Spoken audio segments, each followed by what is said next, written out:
Ricerca e Regione Veneto sempre più vicine per l'innovazione e lo sviluppo dell'economia locale. È stato presentato il 25 gennaio al Silos di Ponente dell'Università di Verona il nuovo bando del programma operativo regionale del Fondo Sociale Europeo per assegni di ricerca 2016-2017, la ricerca a sostegno della trasformazione aziendale, innovatori in azienda. Dopo i saluti e l'introduzione alla giornata del rettore Nicola Sartor, è intervenuto il delegato alla ricerca Mario Pezzotti.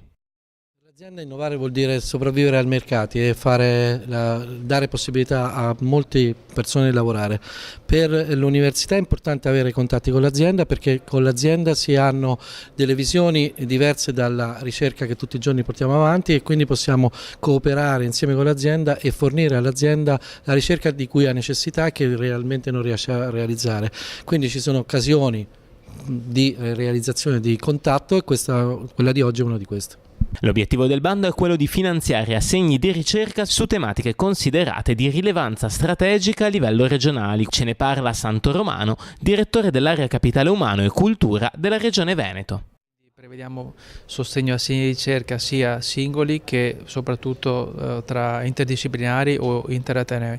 Abbiamo aggiunto anche una novità importante quest'anno, la possibilità di fare assegni anche con progetti transnazionali o interregionali, quindi con l'obiettivo di allargare e integrare ricerche non solo in Veneto ma altri territori, in particolare con il Triveneto. Naturalmente l'obiettivo della Regione non è quello di finanziare ricerca pura, ma di finanziare ricerca applicata, quindi i progetti devono essere pensati e costruiti insieme alle aziende, perché devono avere una ricaduta all'interno del settore produttivo dei servizi della Regione Veneto. Ci sono delle priorità rispetto alle alcune tematiche che vanno dal living al manufacturing, ma comunque tutti i progetti devono avere un carattere altamente innovativo. Nell'ambito dello stesso bando, lo scorso anno sono stati finanziati 21 progetti dell'Università di Verona, per un totale di 768.000 euro.